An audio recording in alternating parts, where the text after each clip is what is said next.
But I got to be in the movie. I had a small scene in the movie. But I got to act with Peter Frampton. He was in the movie. And we had to smoke pot for our scene. But it was fake pot. Do not buy pot on a movie set. But I got to smoke fake pot with Peter Frampton. That's a cool story. It's as cool as smoking real pot with a guy who looks like Peter Frampton. WIDR. I've done that way more.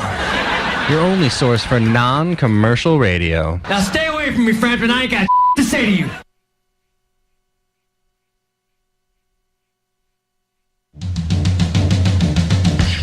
Wider would like to thank Shakespeare's Lower Level for supporting Radio Evolution. Shakespeare's Lower Level is a live entertainment venue playing a wide array of music in the basement of Shakespeare's Pub. Located at 241 East Kalamazoo Avenue, you can find more information about events and booking by calling 269-488-3330 or visiting shakespearespub.com/events in the lower level.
Hello, ladies and gentlemen.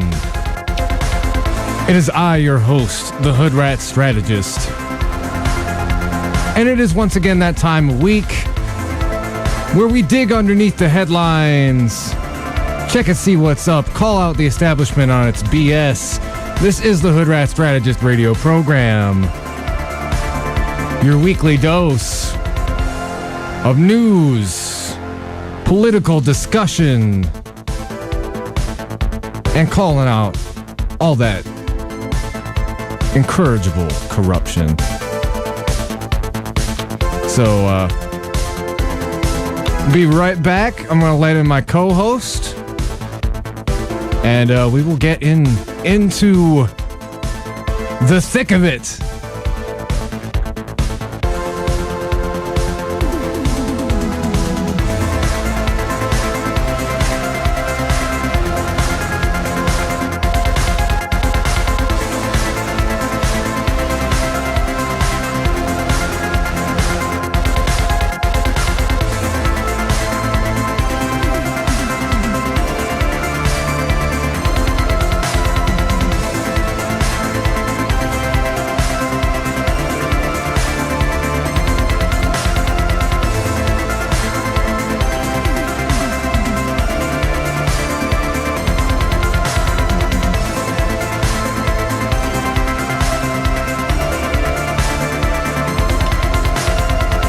All right, ladies and gentlemen, we're back. I'm joined here by my delightful co-host, Lawrence. Say hello to everybody, Lawrence. What up, everybody? How y'all doing? So, for a start, the following thoughts, views, and opinions are not necessarily those of 89.1 FM WIDR Kalamazoo or Western Michigan University, no matter how dope or insightful they may be. Because they surely are dope. Oh, surely. Yes. Oh, yes. Absolutely. So, as always, a lot of stuff to talk about this week. Goodness.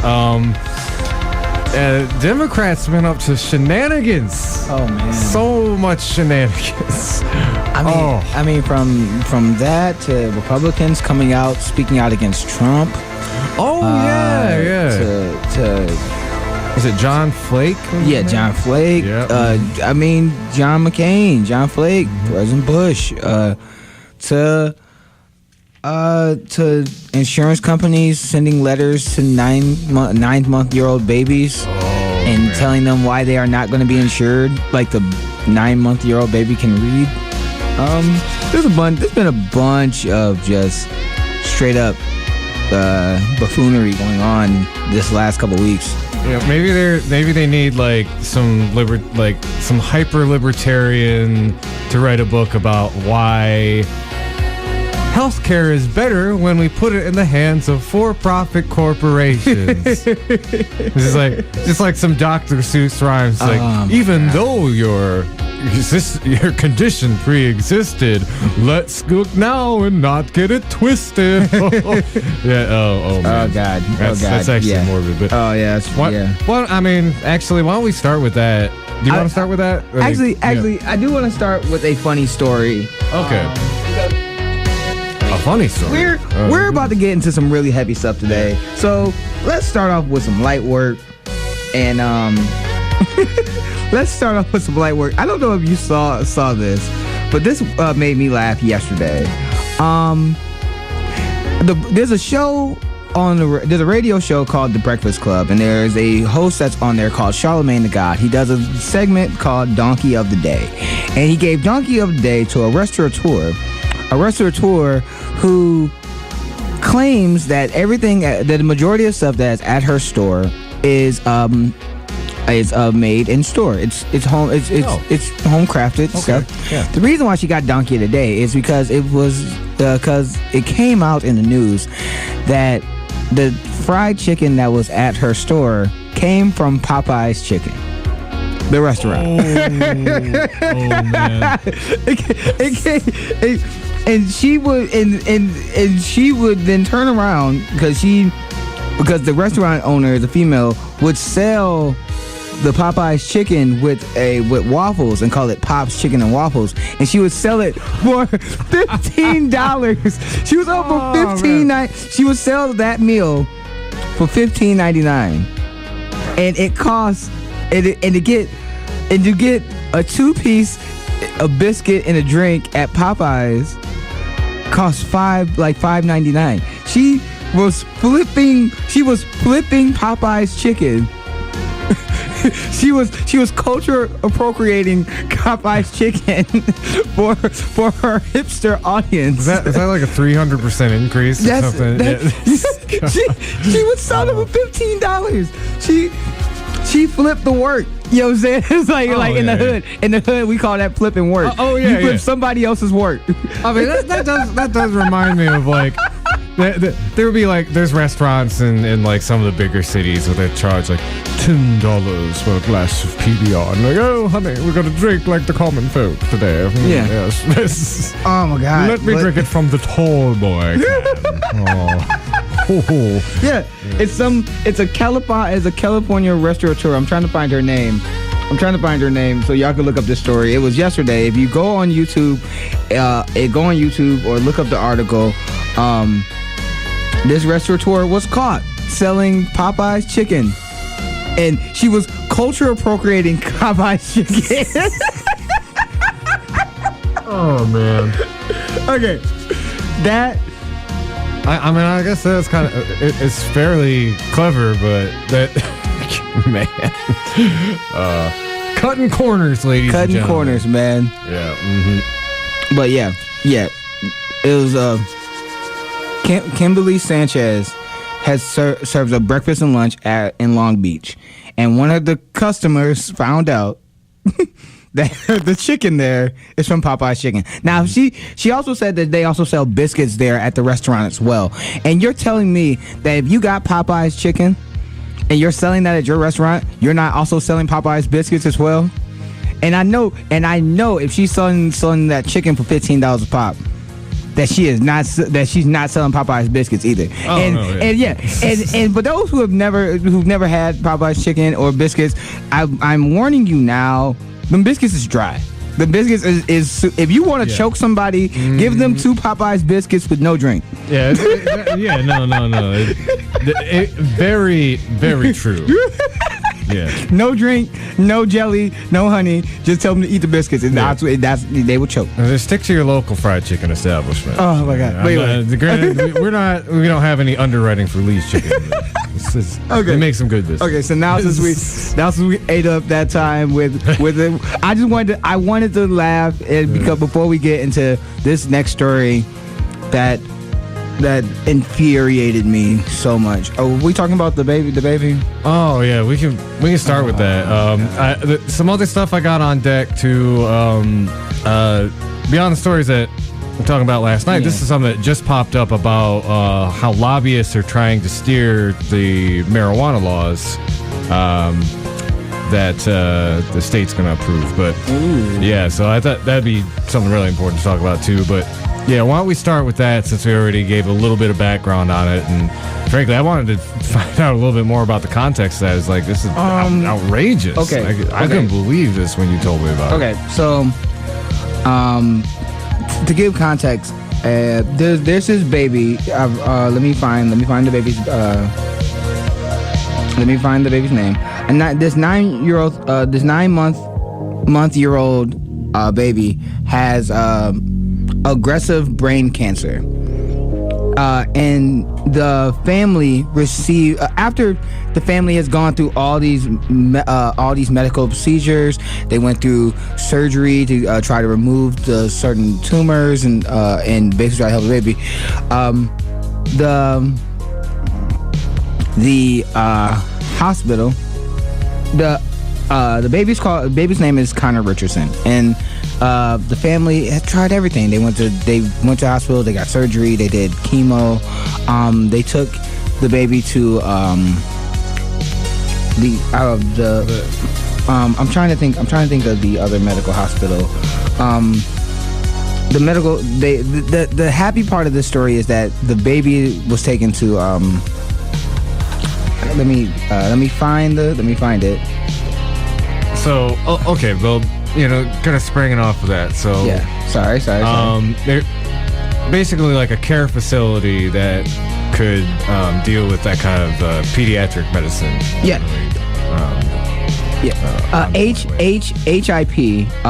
the health plan, the HIP health plan in New York, wrote them a letter basically saying that when there was 2 parts of this letter. The letter in one side of the font was basically their normal computer programmed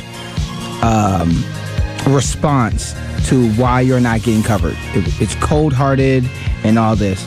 A segment of it is, Dear Connor Richardson, as HP Health Plan of New York, we try hard to provide you with access and quality health care services that meets your needs. When we decide to deny coverage for treatment or service, we want to make sure that you know why.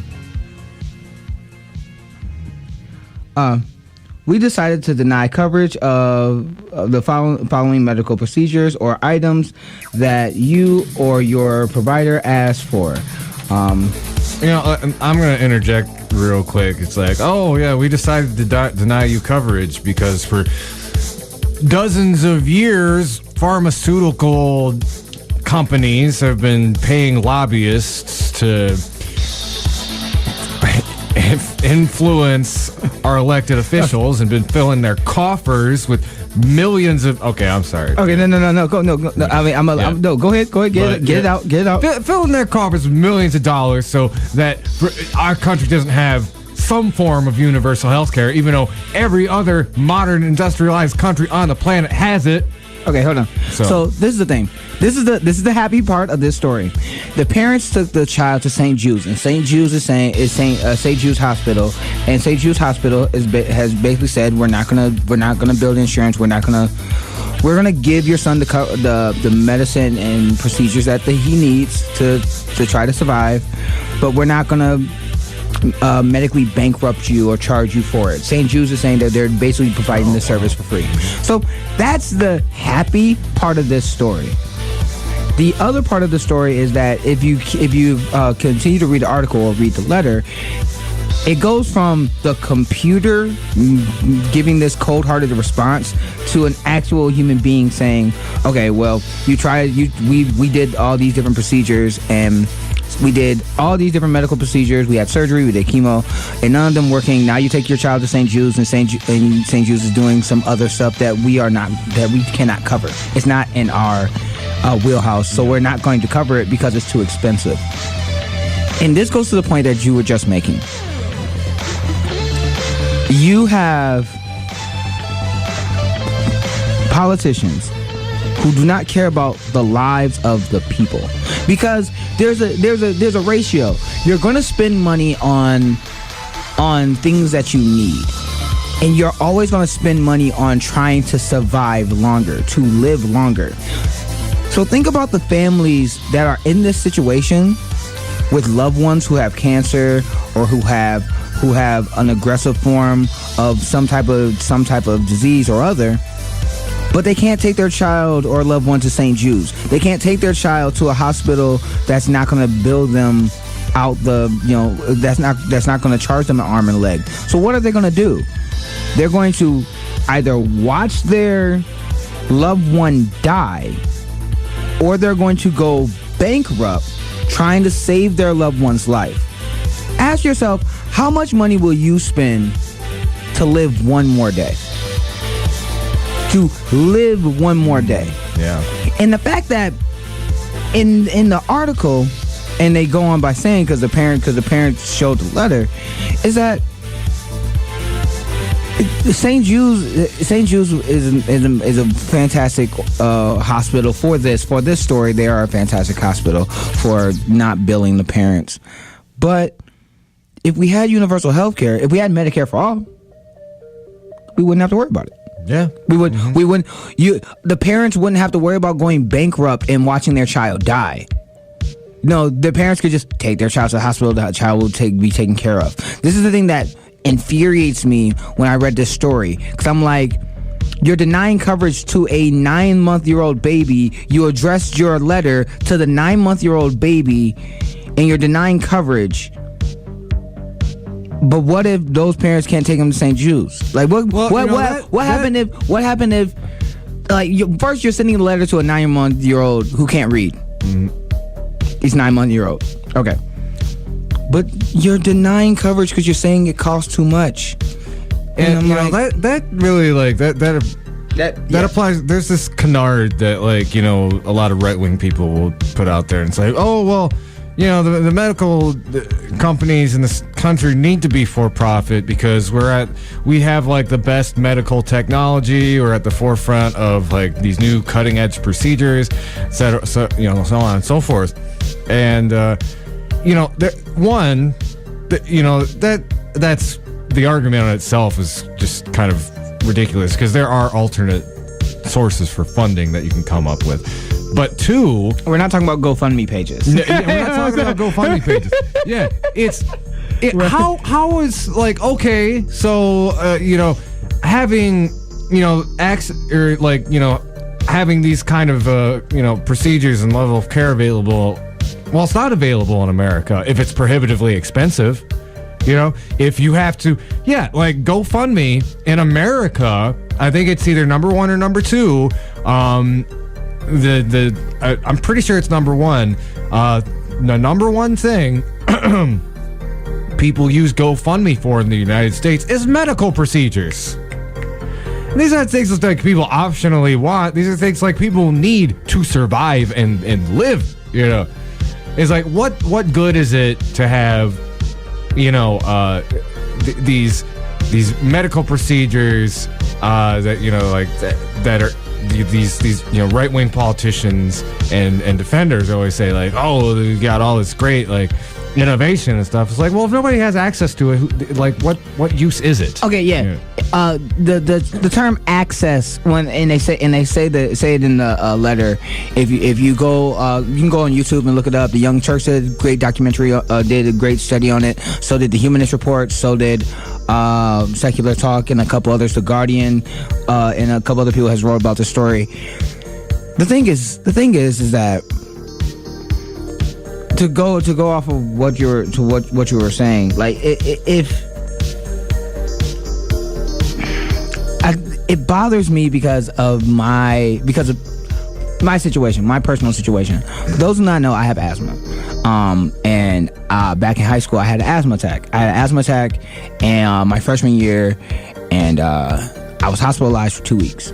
Okay. Now, thank God that my mom and dad are professionals, and my dad was a principal at the time, and my mom was still working at the juvenile courthouse, so they were professionals. They college graduate. They had they could take care of an extreme medical expense, and at that time I was an extreme medical expense. I'm thinking in my head, if that would happen, if I was in that situation, but I work at McDonald's, you know what I'm saying? I'm working 40 hours at McDonald's. I'm working 40 hours at, I'm working 40 hours at Walmart, Yeah. And well, one of my kids, you're lucky, you're working 40 hours at Walmart. Right, you know what I'm saying? Yeah. And then one of my kids, has cancer. One of my kids have an asthma attack. Like I would hate to be put in that situation, because I know that if I'm making with that money, with the level of money that someone makes at those restaurants, the average amount of money, I wouldn't be able to. You wouldn't have enough money to save your child's life. And I'm sitting here horrified, because I'm like, I would hate for that to happen to anyone. But if we had Medicare-For-All, then people would be covered. They ain't gotta worry about that. They just need to worry about getting them in time to get the treatment. And I'm coming at it from an emotional standpoint because of my personal thing. But I'm like, you don't have to be emotionally involved, like have something happen to me to see how this is a problem for anyone, for everyone. I mean, I think it's important to bring that up. It's like, look at all the protests that happened like earlier this year, and how the Republicans American Health Care Act ended up getting crushed, and it was because there was just a huge outcry from people, because this is things that this would perfectly personally affect almost every person in America, at least every working class person. Just every person. Yeah. It doesn't matter. You don't have to have a job for this to affect your family. Again, yeah. Jimmy Kimmel, you don't have to be poor. You don't have to be rich. Jimmy Kimmel is a prime example of it. If Jimmy Kimmel wasn't rich, his child probably wouldn't got the treatment that he got, and he would have had to watch his child die.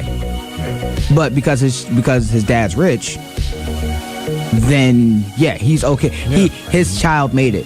But half the country makes less than $30,000 a year. Yeah. Half the country a lot of people in that country will be put in this situation. And we're okay. Our country is okay with letting those people die. I think we could do better. I hope as a society we can do better. And I understand that we live in a for-profit healthcare system. I understand that procedures cost money. I understand that. I get that. But when we're putting profit over people's lives, and we all know that we will pay anything to have our loved one live with us, or we will spend anything to have our loved one still here with us. That's just a knife in the ribs and then twisting it. Because now you're forced, because it's not even the fact that you're forcing people to choose between going bankrupt or watching your loved one die. Everyone's going to want to spend the money to have their loved one still be around. and that argument that you'll hear from Republicans is that, well, you know, if it's not medically necessary, you know, if it's not medically necessary, then why do you need this life-saving treatment? You just said that it's a life-saving treatment. So yes, it's medically necessary if it's a life-saving treatment. And you will hear this argument from the insurance companies. I've seen it from insurance companies. It happened in a letter that they're saying that this medical procedure is not a life-saving treatment, but we're not going to cover it because it's not in our it's out of our district or out of our pocket or whatever. Outside of the parameters of the plan is usually how they put it. And that's garbage, man. Like that. This is another argument for universal health care, and this is another reason why we should need it, because no family should go through what the Richardson family went through, and no family should have to choose between going bankrupt or dying. None at all. That's exactly right, and you know, it's people talk about kind of the cruelty of the market system, or you talk about like capitalism in general, and this is the kind of thing that it's and we've been made numb to it. Until last year, National Nurses United, they've been pushing for Medicare-For-All for a very long time now, but it's amazing to think, like, until Bernie's campaign, people were really complacent about it. Like, I myself, like, I remember I went and traveled around Europe a couple years ago, and I was talking about, oh, you guys got, like, that Obamacare, and people would ask me, is that like, so that's like, everybody gets health care, right? And I'm like, oh, well, there's like the individual mandate, and insurance companies still, and it's like, well, you guys still deal with insurance companies and like do this, and everywhere I went was like they were kind of taken aback. It's like, so you could not be getting insurance if you're too poor, or if you are too poor to afford insurance, then they will charge you tax money and your taxes. I'm like, yeah, and that was an improvement. From like a time when, like, their improvement was figure out a way that the insurance companies still profit, and I will give, like, the Affordable Care Act props. It did help get a lot more people onto insurance, but still, it's a half measure. Over 45,000 people still die in this country because they do not have medical insurance. Yeah, that's a fact. Exactly. Over 20 million Americans still do not have medical insurance in this country. That's a fact. So yes, Obamacare did help. It helped a lot of people. A lot of kids got their medication subsidized. That did help. It did not go far enough, because still people are dying in this country because they do not get adequate medical care. They do not get preventative care, and they are not covered when they do get care. So either they are going bankrupt because they do not have the money to get the treatment that they need, or they still die. And that's not cool. No. That's not when every other country in the world has figured it out that you could cover your people and they will be healthier for it, and it will cost less, then maybe we should start doing that. It's funny how the movie Sicko from Michael Moore showed Americans going to Cuba. Americans going to Cuba to get medical, to get asthma medicine, to get their treatments, and those Americans are crying in the documentary because they do not understand or fathom the idea that they can be covered at a lower cost and they won't go bankrupt for it. If Cuba can figure it out and do it, then we can do it. Like, come on. People hate on Cuba all day, but like when hurricanes hit, they got a plan of action, and they help the region. Like, they send doctors all over the place whenever there's any sort of disaster in Latin America. So, right. Right. All right. We're gonna hit this in what next topic we gonna hit? Oh man. Well, we could talk a little bit about. Do you want to talk about the purge? Sure. All right. Let's take a break and then talk about the DNC purge. All right. Yeah. Okay. Oh my God. Sounds good. Oh, all right. man. Y'all are listening to the Hoodrat Strategist radio program only on 89.1 WIDR Kalamazoo, your only source for political revolution.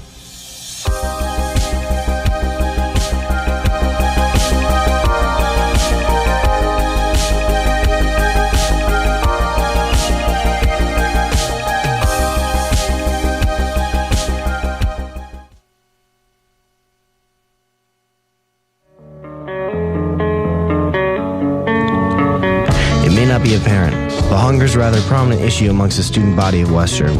The Invisible Need Project is a multifaceted initiative that's aimed to help struggling students. Every 2 weeks, generous people donate their food to the pantry located in the Fawn Student Service buildings or other drop-off locations. All you need to do is grab a reusable bag and grab whatever food you need to help sustain yourself. If anyone's unsure when their next meal will be, or if you have a little extra food you'd be willing to donate, the food pantry is your place. If you're looking to help donate, become a volunteer, or just learn more, call 269-387-4742 or email dosa-inp@wmich.edu for details.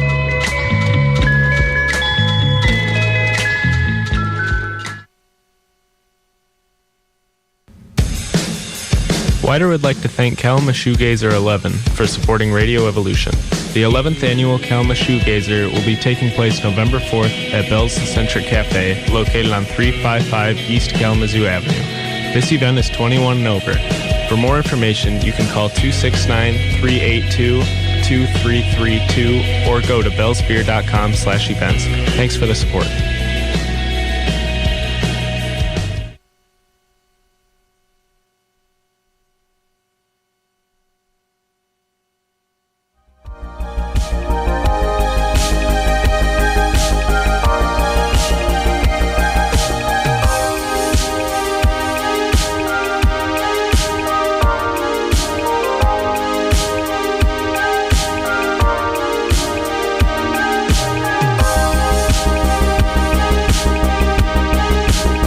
Just talking about the plot of the purge election. Election year. First three. It was first three election years. I haven't seen it yet, but it seemed like I like my horror when it has like a significant political point. And, it was basically the plot was. Are we back on? We're back on here. I'm sorry. Okay, I didn't know. All right, but we were talking about the purge because there was a similar purge that just happened. Oh man. So. Okay, basically break it down. So it's the DNC meets up, and they just met up for like this Unity Commission, and this is the first time Unity and Reform. In the Unity and Reform Commission. And in Las Vegas. Tom Perez, who's the DNC chair, and there's some shenanigans that kind of happened involved in that. Just give you a little background if you don't follow like the political football too much.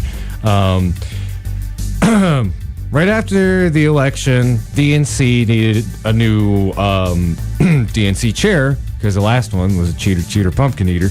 And the last two. You had Debbie Wasserman Schultz, who basically using her power to collude with the Hillary Clinton campaign, which has been proven through the WikiLeaks, emails has been proven facts as true. She stepped down in shame. By the way, this is unrelated note, but I found this hilarious. Debbie Wasserman Schultz recently put out a tweet about election fraud in Venezuela and how outraged she is about it. Okay, so you had Debbie Wasserman Schultz step down in shame. She was replaced by Donna Brazile, who was caught cheating by giving questions to Hillary Clinton during the Bernie Sanders Hillary Clinton primary, being a CNN contributor, giving her questions ahead of time that she was going to be asked, and good. Thank God for Jordan Sheridan of the Young Turks for basically confronting Donna Brazile. Making if you haven't seen that video on YouTube of Jordan Sheridan versus Donna Brazile, go online and look it up, because boy, she dodges responsibility and his questions like she was Neo in the Matrix, boy. But yeah, and so Tom Perez and Keith Ellison was running for DNC chair. He's a Bernie Sanders candidate, Bernie Crat, and Tom Perez won because Tom Perez was backed by President Obama and Hillary Clinton. They wanted the establishment wing to win. Tom Perez got no progressive votes, and there was a bunch of shenanigans with the voting and them breaking their own policy rules to elect Tom Perez to DNC chair. That he would be a full-time DNC member. He'll raise money. That he'll basically reform the DNC. So far, Tom Perez has not been raising money at all. He's the Democrats are at their lowest fundraising since the Great Depression. He took a side job as being a college professor instead of being a full-time DNC head and reforming the party. And now he is purging the party of progressive voters. And just to give you some specific context to that, basically, Tom Perez removed it's about what was it? Excuse me. Removed 4 long-serving DNC officials from the executive committee, all of whom were Bernie and Ellison backers. And a couple of them were actually, because there are 4 from the executive committee and then a whole bunch from several other committees. And what did they all have in common? They either supported Bernie, Ellison, or both. Now, the way they're trying to spin this is like, oh, well, this is normal. We just, we shake up the rules line up, or the commissions, pretty regularly. But he took off people who's been in their positions for decades. Literally decades. And even they have commented this is extremely unusual, and they've indicated it feels retaliatory. The other thing that they've been using a smear that they put in BuzzFeed that the progressive members of the DNC were against black women. Oh yeah, I've seen that. That's another part of the smear to Bernie Sanders supporters, which I want to bring up after the first thing. First thing is, we talked about weeks ago how Tom Perez put the head of a restaurant lobbyist as a head of the financial committee. We talked about that on this program. He also put Debbie Wasserman Schultz. Excuse me. He put not Debbie Wasserman Schultz. He put Donna Brazile on the Rules and Bylaws Committee. Okay, and I'm just gonna say, Donna Brazile on the Rules Committee. No. Here's the thing. Dude, this is the thing why it makes it. This is why this purge is upsetting.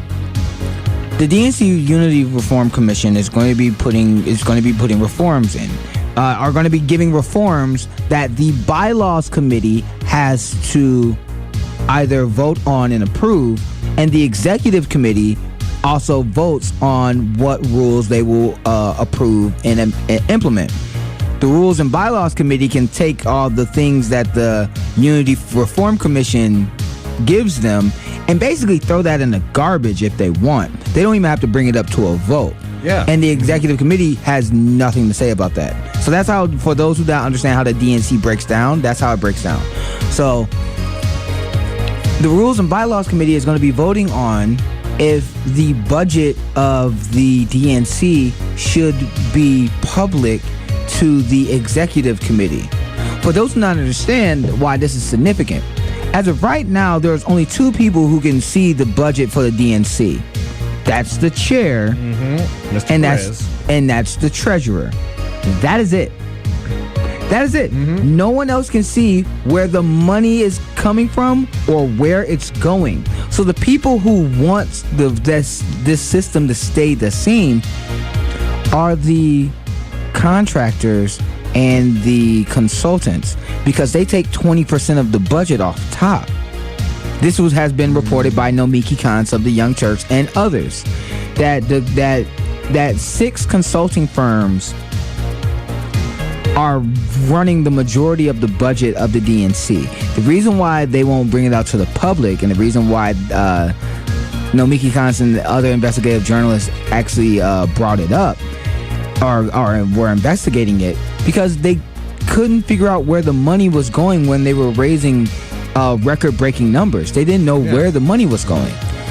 And there also will be voting on the Rules and Bylaws Committee, votes on the rules for the Democratic primary. Oh, really? They also vote on how they're going to deal with super delegates. And they're also going to be voting on if they're going to be taking financial contributions from multinational corporations. And if they're going to get money, if they're going to actually fight to get money out of politics, or they're going to fight to get more corporate money to the DNC. That's what the Rules and Bylaws Committee is going to be voting on. And the executives are going to be bringing up and or voting on. And the executive committee are, for those who don't understand, the executive committee also votes on these issues that the Rules and Bylaws Committee is going to be bringing up. Here's the thing. The Rules and Bylaws Committee doesn't have to bring up any of those issues with the executive committee. And they don't have to be transparent with anyone in the DNC. And they can choose not to be, when they're supposed to be bringing in a diversity of opinions with diversity of people. They're not doing that. What they're doing is they're pushing out anyone who has a different opinion, anybody who wants to change the status quo, for figureheads who are diverse because they are black or they're transgendered or they're Latino, but they don't want to change their opinion. They still want the same corporate norms as what's going on right now. And they also omit that several of the people they purged are from not as well represented constituencies. I think one of the first trans members of the DNC was purged. She was purged, but she was the head of. She was one of the heads of the executive committee. She was one of the heads of. Wait, let me find her name. I mean, what you see is this is a really gross tactic from establishment Democrats, and it's getting to the point where even a lot of Hillary supporters from the last election are starting to see through it, where they are bending over backwards to try to wallop progressives with identity politics, even when it's so transparently nonsensical. We talked about the Women's March a few weeks ago. Or maybe no, it was last week on the show. And that's another good example where they're trying to say, how dare he speak at a women's march, even though he was invited by women of color, and a woman of color was the headline speaker. So, it's there's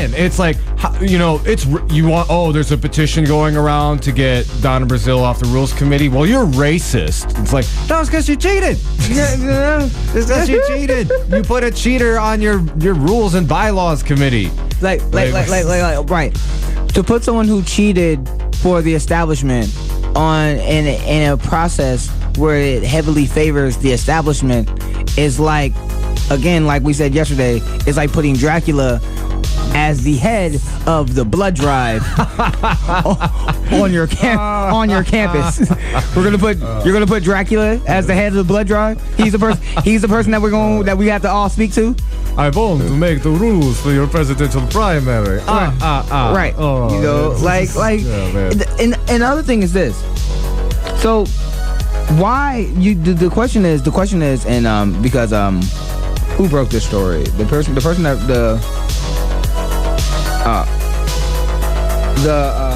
It was NBC. It was NBC that broke the story initially. NBC doesn't go into why they're doing this purge. It's because of the money. The consultants. It's because of the money. They are doing this purge because the people who are taking the majority of the money out of the budget, the DNC consultants, they want the budget bloated. They want the budget and the majority of money to go to TV ads, to go to talk show appearances and things like that, to go to campaign ads. They don't want it to go to grassroots. They don't want it to go to the grassroots people because that's not where they make their money. They make their money by running ads on TV, by running ads on YouTube, by running ads on Facebook. And I want to take a moment to just talk about this from a strategic perspective and how it's this self-perpetuating loop of bad strategy. Oh, yeah. And the bad strategy is reinforced by the financial interests that benefit from the bad strategy. Oh, yeah. Now, we talk about the Birmingham mayor a couple weeks ago. How did he win? He won because tons and tons of people were making tons and tons of phone calls and knocking on tons and tons of doors and let people know about his platform.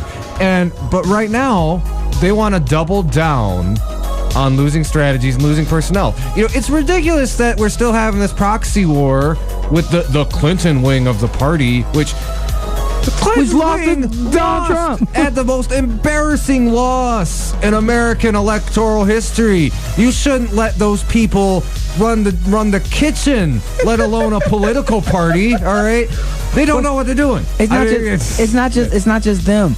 It's also the Democratic establishment.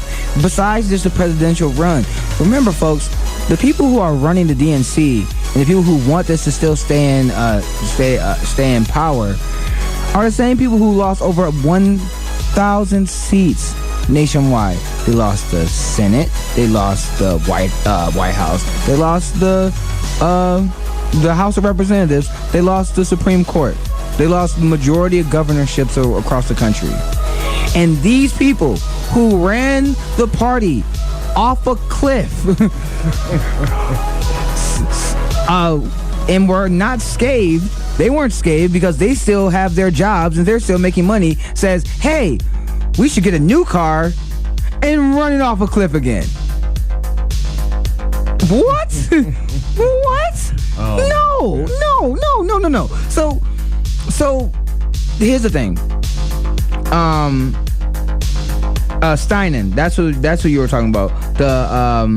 The woman who was the first transgendered member of the DNC, openly transgender member of the DNC, who was the head of committee, and they were talking about, because Tom Perez was talking about diversity, and she spoke out to NBC, and she said, I can't speak for Tom, but you want to talk about diversity? I'm extremely diverse. I'm Jewish, a veteran, transgendered, lesbian, grandparent, small business owner. And she was a Bernie Sanders and Keith Ellison backer in DNC. You don't want to hear that person's views. You want to hear the other person who already supports your talking points. And here's the thing. They always talk about unity. Well, look at the progressive left. Our Revolution, Democratic Socialists, United Nurses Union, Justice Democrats, Brand New Congress, all these left-wing, what they call extremists, right? Left-wing, these left-wing radicals, they all united. It was those radicals that helped get the Birmingham mayor, who helped the Birmingham mayor to win. Yeah. Mm-hmm. And he ran on a progressive platform. This is why Ro Khanna in California is starting to get a lot of pub now, because he's unapologetically a progressive. He's not letting the establishment out there push him around. He has convictions and values, and he stands for what he believes in. When you don't stand for what you believe in, you're okay with this purge. And this is nothing that I do want to talk about with this purge. They gave Keith Ellison a fake title by deputy chair. Deputy chair. Yeah. He's not vice chair. Here's your badge and your cowboy hat. Right. He's not vice chair. He's deputy chair. Yeah. Here's the thing. It will be very interesting to see what Keith Ellison does. Is he going to tell progressives to buck up like he did before? And is he going to bow his head to the establishment, saying, "Hey, you kicked out everybody who supported me, but okay"? Or is he going to fight back? This is an issue for you to fight. Keith, if you're listening, I hope you are. This is an issue for you to fight back on. This is for you to come out and say, this is not okay. Oh, by the way, there's a very good article in from The Intercept which focuses specifically on that. I'm sorry, I finished the thought, but the other thing is because I was talking about the progressives that are still in the party that's a part of the executive committee, like Keith Ellison and others. If you're silent on this, they're coming for you next. They don't like you. They've already proven that they don't like you. They smeared Keith Ellison by using anti-Semite rhetoric, saying that he was anti-Semitic during the primary for the DNC chair. They smeared Bernie Sanders by saying a lot of his voters are white male voters. It was Tom Perez who said that during the primary between Hillary Clinton and Bernie Sanders during the WikiLeaks email. It was right before they started going. It was right after Nevada, where Hillary Clinton won the majority of the black vote and Bernie Sanders won the majority of the Latino vote. In Tom Perez's email, he was saying, he put out the notice that they should start using the narrative that Bernie Sanders supporters are only white male voters. Oh, yeah. And it was him. So when they start saying that progressives in the party are against black people or against black women, and you have Donna Brazile and others who were... By the way, the latest data, and this is Bernie Sanders post-election, demographically, he is least popular among white men. Actually, his biggest supporting bloc is actually black people. Over 80% of the Democratic Party, and I saw that polling. I think it was Pew Research that did that polling. It was over 80 to 90% of the Democratic Party actually likes Bernie Sanders and supports Bernie Sanders. There's only a hateful 8. It's literally a hateful 8, and it's those hateful 8 that do not like Bernie Sanders that are the establishment of the Democratic Party. Yeah. Mm-hmm. Right. And the majority of people who like Bernie Sanders are minorities. Is over 60 to 70% of minorities support Bernie Sanders, and it's only in the mid-50s where he's supported by white women and white men. Oh, and you showed me that poll earlier. Oh man, there's a poll that came out yesterday. Yeah, we were talking about how Bernie Sanders and the kind of policies that he represents, they're more popular among rural white voters than, is it Mitch McConnell? Or, oh my God. Okay, no, this is like a head-to-head poll between so Mitch McConnell versus Bernie Sanders, and we're talking about rural white red state voters, and it was 44 to... Oh my God, it was like in every category they had Mitch McConnell go up against Bernie Sanders. Bernie Sanders beat him by at least 25 points. In every category, the least he beat Mitch McConnell by was by 25 points. I think the most he beat Mitch McConnell by was 64. It was. Oh, man. Okay, so I gotta detour and talk a little bit of local stuff. So okay. I don't know how closely you've been following the congressional race, and full disclosure, I'm the campaign strategist for Eponine's campaign. Right now, this guy named George Franklin just came out to run, and he's making kind of a big splash. He's a lobbyist for Kellogg, and he literally donated to Fred Upton's campaign in the last round, about $8,000 or so. So this guy is he's the establishment, but he's got this folksy I'm a good old boy kind of chit chat talk, and the whole thing you can just see it. His whole thing is I'm gonna run because I am just white and conservative enough to get moderate Republicans. That's just what it screams to me. And I mean, again, it's like strategic malpractice. Like, you have no idea what average voters actually want. Like, these people in the 6th district, like these rural white voters, they wanted Bernie Sanders. Like, anecdotally, I will go out and talk to them. It's like, yeah, I would have voted for him. Couldn't vote for Hillary, but I would have voted for Bernie Sanders. Oh my God! And we've got progressives running in the race. I'm working on Eponine's campaign, but we've got her. We've got David Bannock. We've got choices that have the right platform to win. Okay. Do not give the nomination to a corporate lobbyist. Okay, hold on. The fact that the guy that's running gave money to Fred Upton, that completely and utterly disqualifies him from. That should disqualify you from every vote. Remember, folks, Fred Upton doesn't believe in climate change. Fred Upton has voted for every lobbyist bill that helps the oil and gas industry, because the majority of his money comes from the Koch brothers. Fred Upton has a worse voting record when it comes to the environment than the head of the EPA right now. That's Fred Upton. If I need to explain any more of what makes Fred Upton a horrible human being, we would be on here until 9 o'clock. Yeah. So yeah. And the fact that this guy gave $8,000 to him and he was a Kellogg lobbyist, nah, dog. He's donated to him a couple times. Dog. What I'm seeing in the local parties is, at first everybody was all like, it's like, oh, he gave money to Fred Upton. Like, that's inexcusable.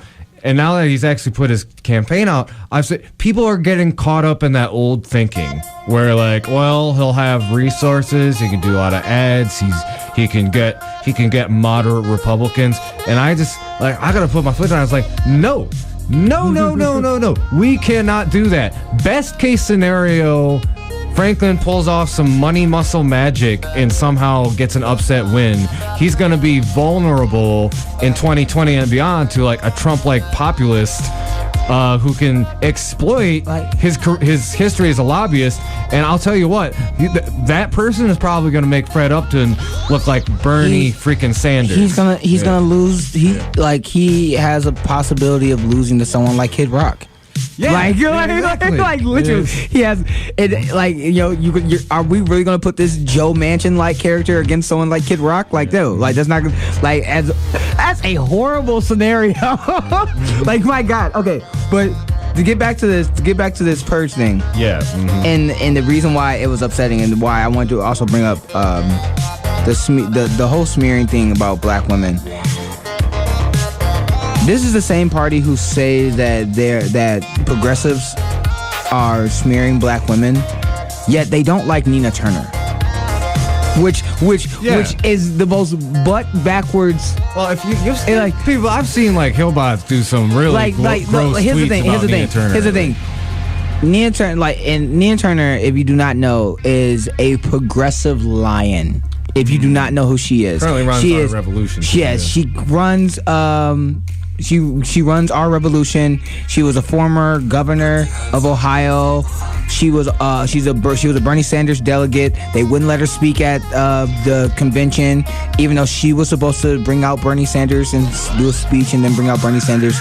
She is a progressive lion. If you've ever seen her debate on CNN or MSNBC against Republicans, she tears them a new one because she deals with nothing but facts.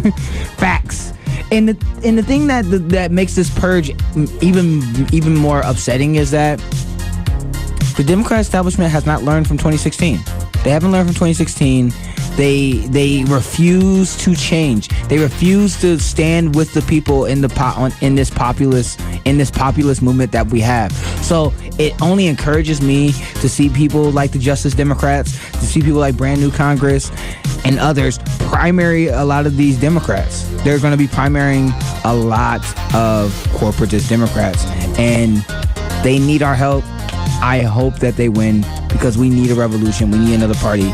And one thing I definitely need to say is that I wish that people like Elizabeth Warren and Tulsi Gabbard and Nina Turner, because Nina Turner spoke out about it, and Bernie Sanders will also come out and speak about this. Yo, Perez, Tom, and the DNC, Y'all tripping. I need y'all to stop what you're doing. Y'all are hurting life. You are hurting our cause because you want to stay in power and keep your money. You're choosing money over people, and you need to stop it. You need to stop it. And from the top all the way down to the bottom. And I do want to make a point that the Dim Inter movement has actually been making a lot of very significant strides. And my friend Don Ford, he's one of the big coordinators of the whole Dim Inter thing. And he's no centrist. Like, he was in the trenches of the primary, and he's been very vocal about all the shenanigans and stuff that happened during that. And something he wanted to point out in the wake of this is, that the party is overwhelmingly young people and new faces. We're winning state party chairs, vice chairs, and at-large positions. The entire state of Missouri, for example, is controlled by Bernie supporters. You also see that in places like Massachusetts. Michigan's an interesting story. It's still kind of the struggle. We're fighting back. But it's a struggle. California, that was a tough one. They did some shenanigans. Against the. They're not. Ro Khanna. You talk about California. Ro Khanna spoke out about. He spoke out against what's her name?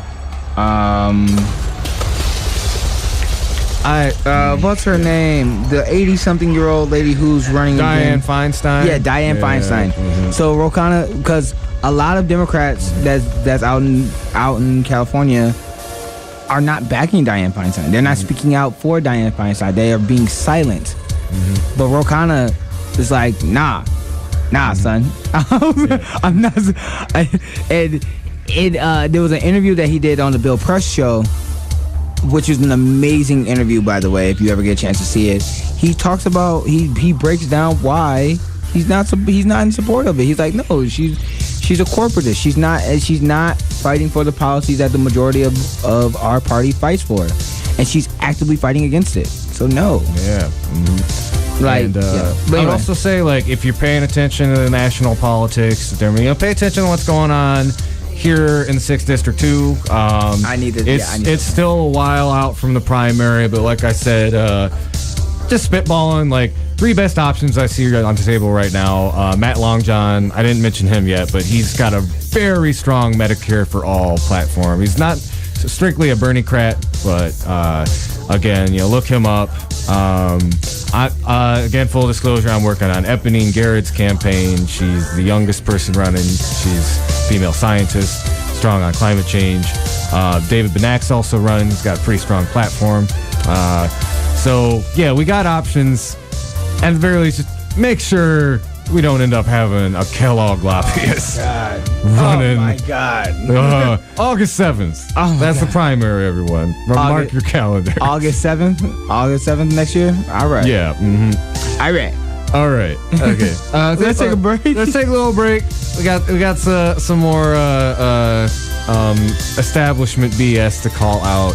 We are listening to the Hoodrat Strategist radio program, only on 89.1 WIDR Kalamazoo, your only source for political revolution.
Wider is proud to be supported by Pedal Bicycle.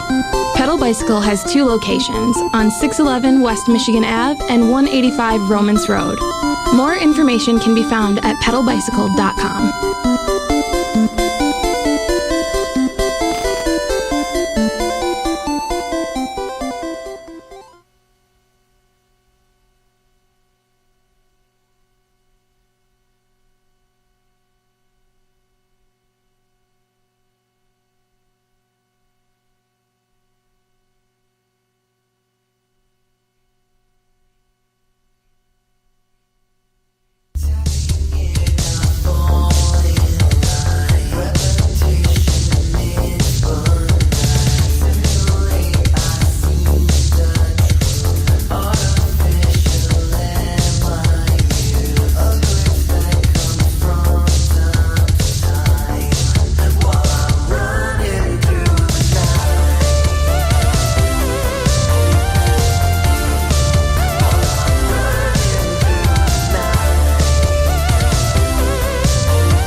Ladies and gentlemen, we are back to the Hoodrat Strategist radio program. So, Lawrence, I wanted to follow up. We talked a little bit about this last week, military adventurism in Niger. Now, since then, the bonehead in chief made probably the most tactless, Dear John phone call anybody's ever heard. He's like, oh, all people die, but, he knew what he was getting into. Something like that. But it's kind of another situation. We talk a lot on the show about Naomi Klein paints it well, shock doctrine, where the Trump administration will do something shocking, gets everybody off balance, while behind the scenes there's some shenanigans going on. And this isn't directly something that the Trump administration did, but it is a similar effect where, okay, we're paying attention to this really garish, tactless thing that Donald Trump did for the 5 millionth time without asking questions about, hey, why we had soldiers in Niger?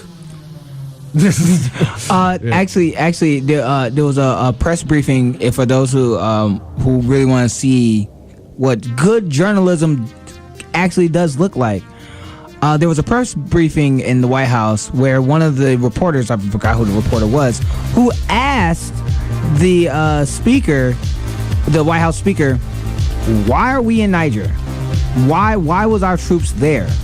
And the speaker basically gave the most BS Team America World Police type of response. Oh man, yeah. And basically saying, well, we're there because we're fighting terrorism. We're there. Well, at first he said, well, we're everywhere. We're in Central America. We're in.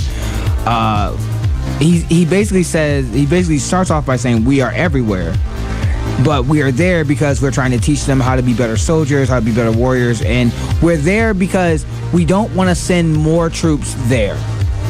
We're already there. So we don't have to send more troops there. By the way, we've been there for a while. AFRICOM, the AFRICOM program started in 2007.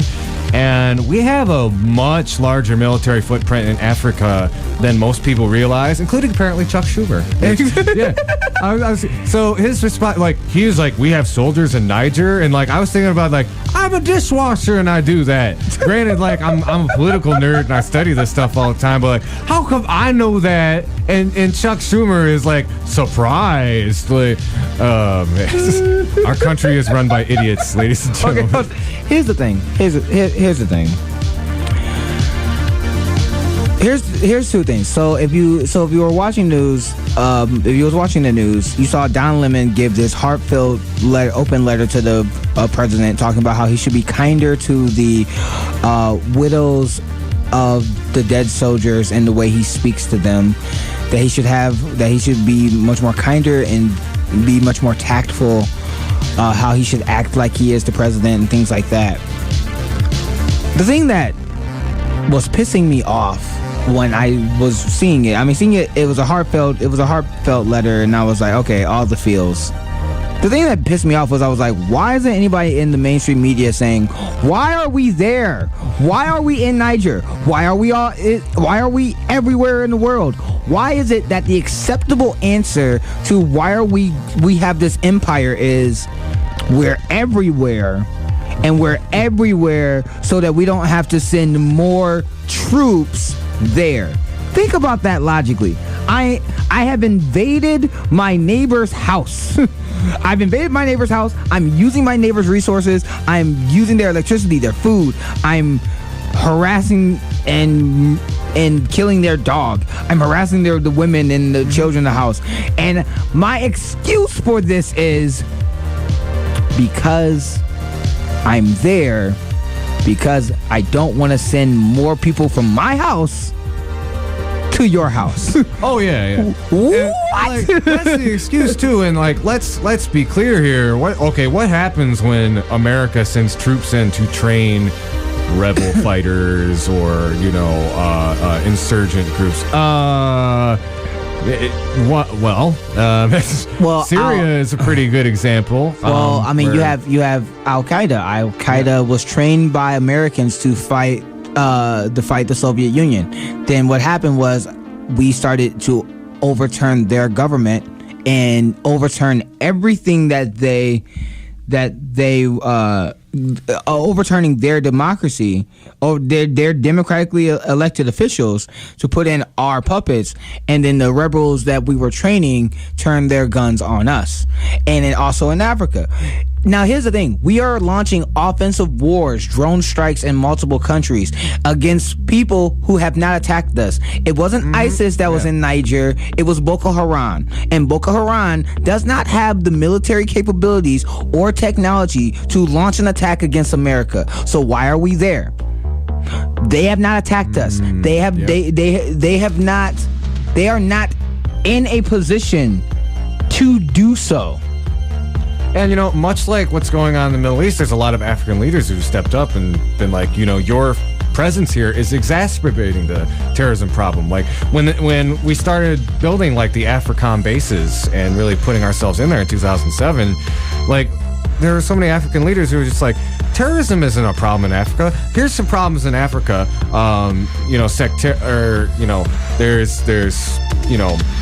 Sectarian fighting. There's poverty. There's disease. The biggest one. There's diseases. Yeah. There's poverty. There's a lack of resources when it comes to water shortages. There's the taking of land and poachers to their wildlife and things like that. There are a number of other countries coming in to take African resources, like China and other countries coming to Africa to do deals. There are other issues that are going on. And yes, you do have groups like Boko Haram and Al Qaeda and ISIS and other terrorist groups. We can help by being consultants. We can help with how those countries' militaries can deal with those rebel groups. And we don't have to be there to fight. No, we don't. And I'll make this kind of analogy. Those groups, they're like the dry forest bed. America, when we step in there, and we do drone strikes and we train, like, well, what happened in Somalia recently? That bombing was retaliation for an American-assisted military strike. So it's like these rather small terrorist groups, they have the conditions where they can recruit. People are poor. They're looking for something. They don't have resources. That's why ISIS was able to make such a foothold in Syria, was because there was a drought and the farmers went to the city and there wasn't any jobs, and ISIS was there to say, hey, you want a job? Join ISIS. These groups can then recruit those people who, if America had been building infrastructure and providing jobs, providing food to these folks, they wouldn't see the need to join these terrorist groups. But no, there'll be a drone strike, there'll be an attack, and what does that do? America lights the match, and boom, terrorist recruitment tool right there.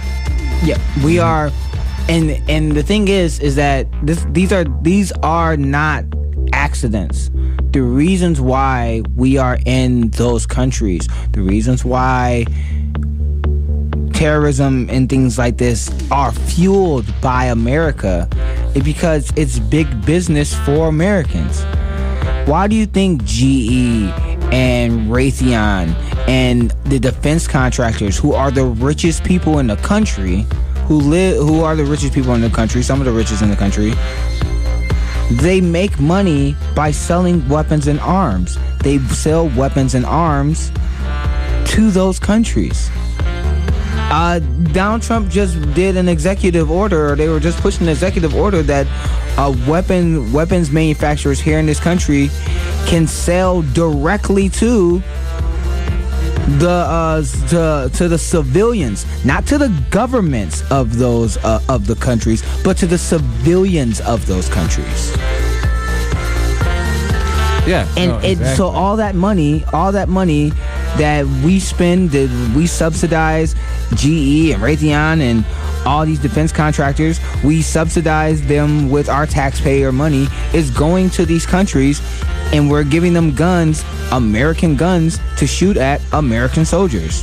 For we can continue to send American soldiers with those American weapons made by those defense contractors to those countries. We as the American taxpayers are funding it. That is why we're in Niger. It's the reason why I keep pronouncing the name Niger wrong. That's not the correct way of pronouncing it. But I forgot how it's pronounced. But that's the reason why we're there, folks. We're there because of the money that's being made. That's why our country is there. If our country, think about it. Why do you think our country is still, this is a separate topic, but why do you think our country is still friends with Saudi Arabia? Saudi Arabia had 17 out of the 19 hijackers in 9/11. 17 of them came from Saudi Arabia. They're also like the biggest exporter of like Wahhabism, which is like one of the most radical sects of Islam, which is kind of like the template that a lot of these terrorist groups build their ideologies around. Yeah. So again, ask yourself this question: why are they our allies when the majority of the terrorists who attacked us on 9/11 came from Saudi Arabia and was funded by Saudi Arabia? I think I know the answer, Lawrence. And that is money. No, and that's what I'm saying. I'm like, if Saudi Arabia was giving us cabbages instead of oil, if Saudi Arabia was giving us cabbages instead of oil, do you think that they would still be our friends? No, I think they'd. I think we would look at Saudi Arabia and be like, you know what? I think Saudi Arabia could use some freedom. Yeah, right. It would be, I think Saudi Arabia could use some freedom. Yeah.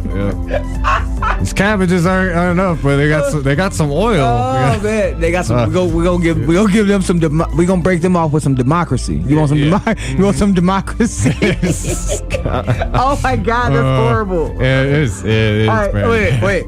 Let's get to this local. All right, before I have to dip out, let's get to this local beer water. So I actually just saw this article, and I thought it was pretty important to talk about. Headline. This was published earlier today. Lobbyists try to shape Michigan's medical marijuana rules before they're made. And I'm just going to read a couple of really important excerpts. This is by Emily Lawler and Craig Mauger.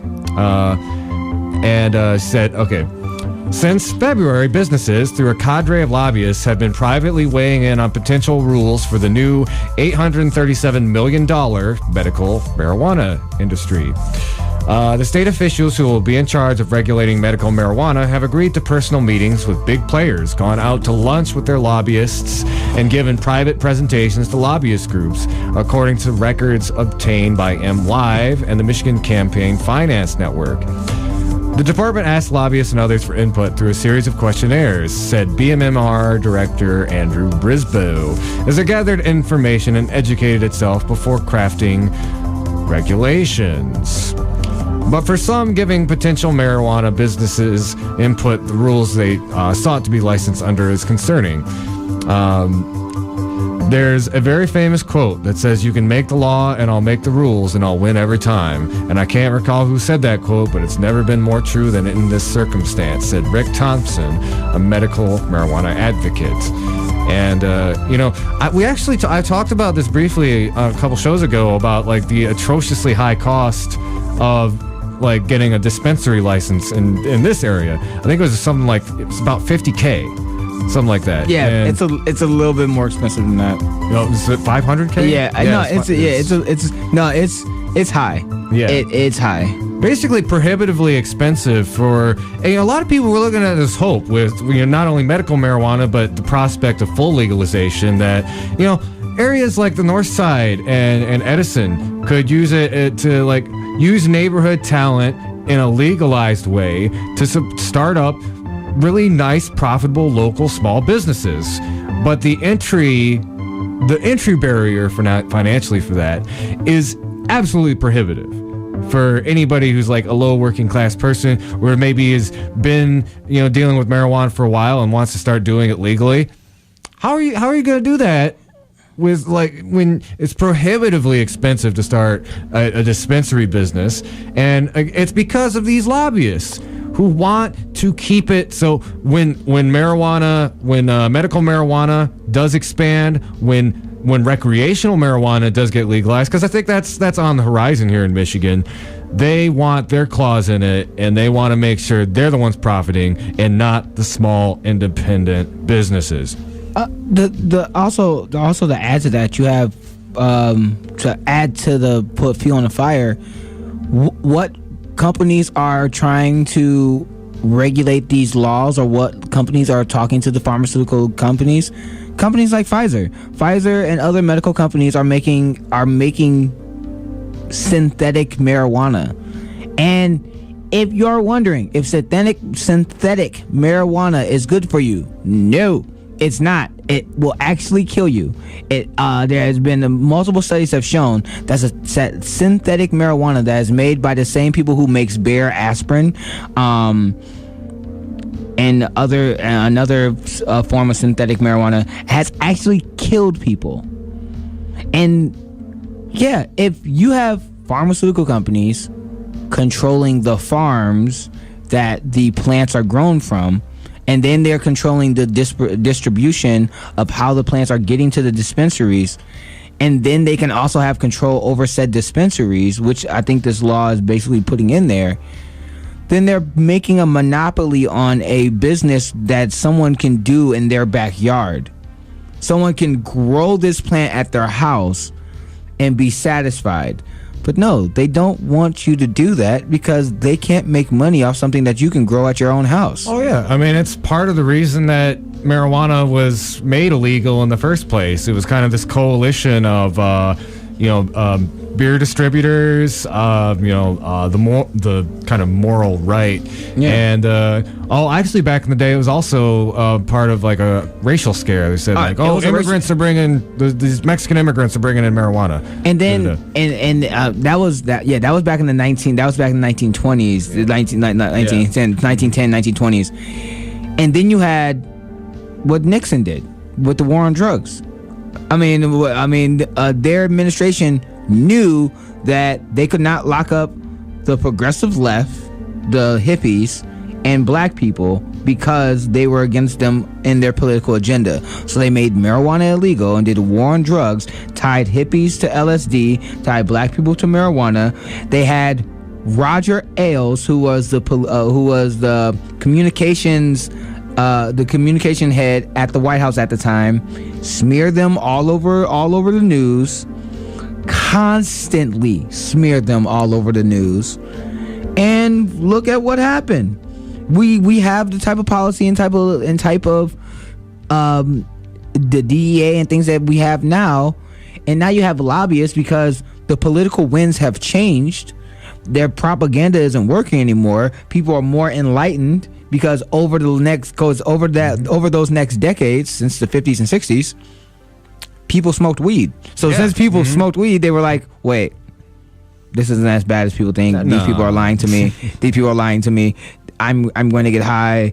And What happened to freedom? Why can't I not have the freedom to do something that's beneficial to my health, or just something that I want to do recreationally? Now, since these lobbyists see that because statistics, I'm not speaking hyperbole. Pew Polls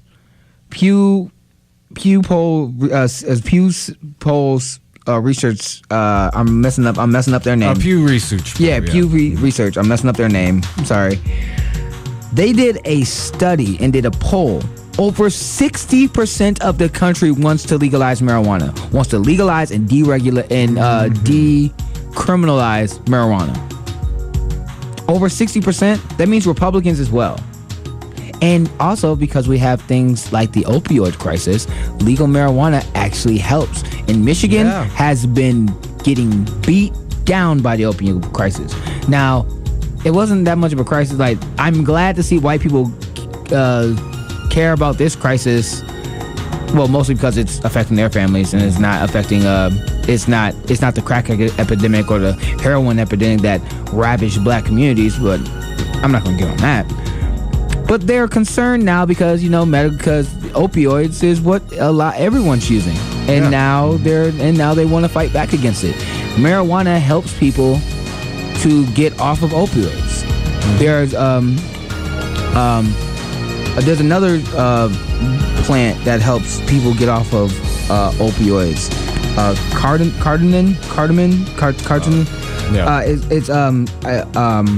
It's another drug that people can smoke. It's another plant that people can smoke, and it helps people get off of opioid addiction. And you can.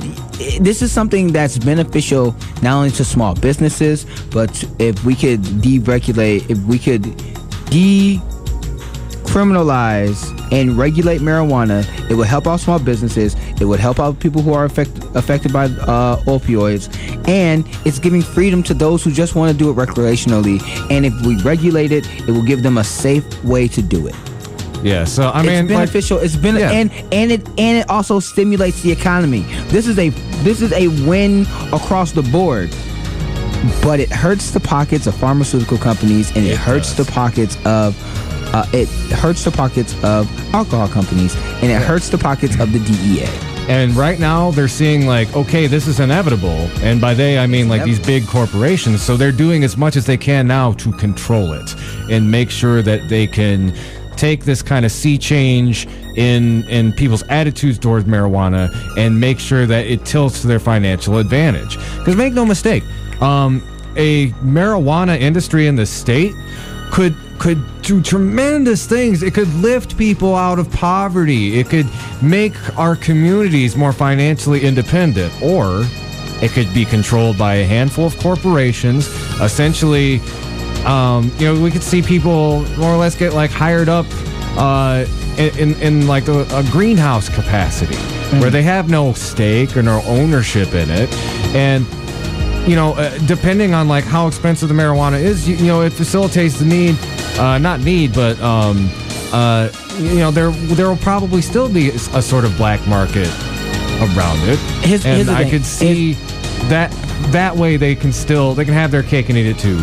You can have legalized marijuana, but still use the drug war to incarcerate people. It happened in California. Colorado.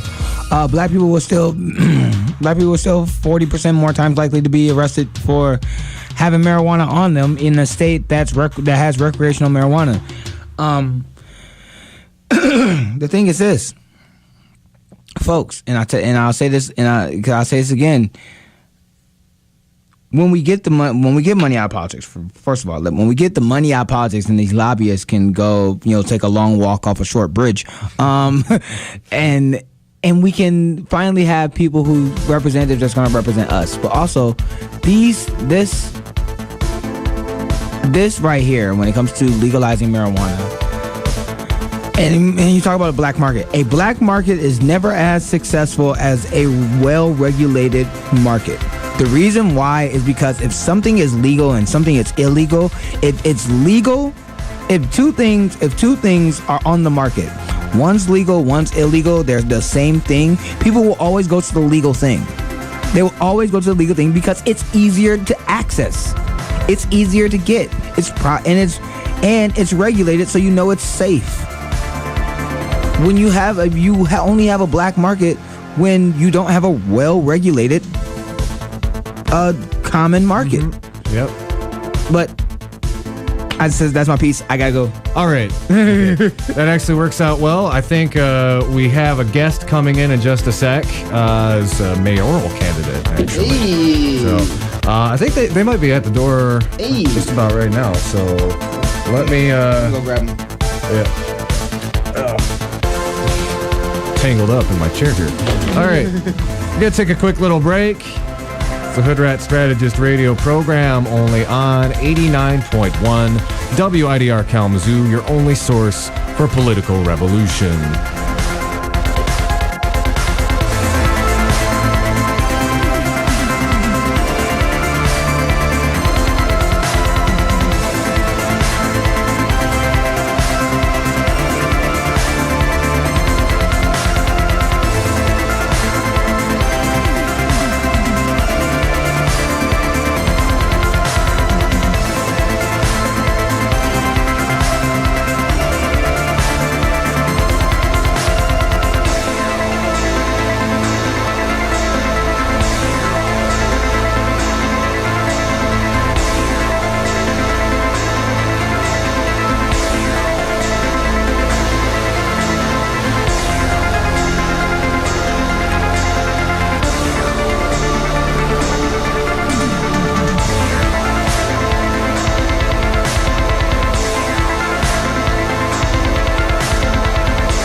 Have you been looking for a way to give back to your community?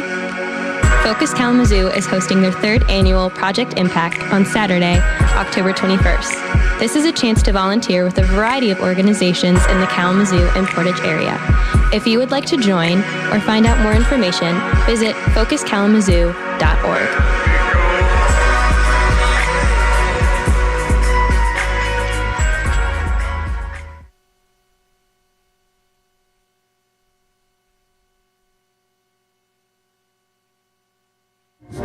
WIDR FM is supported in part by local Kalamazoo and Greater West Michigan businesses like yours. If you are interested in getting your business's name on the air while supporting Radio Evolution, please visit widerfm.org for underwriting packages and other support options.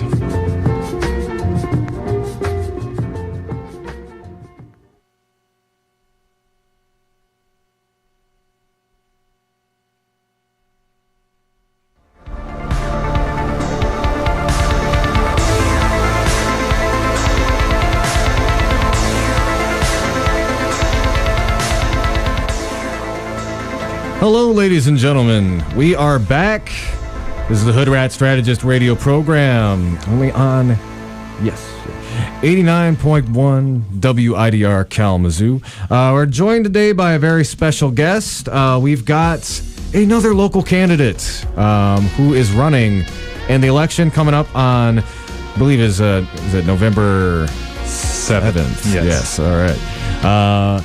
So this is Chris Wahmoff, and he is running a powerful insurgent campaign for mayor. So, I think what I'll do first is just kind of ask. So, Bobby's been in there for a while, and I know you're a very dedicated local activist, and I know there's you wouldn't run unless there was a very clear reason. So. Why is it that you decided to run for mayor in the election we got coming up next month?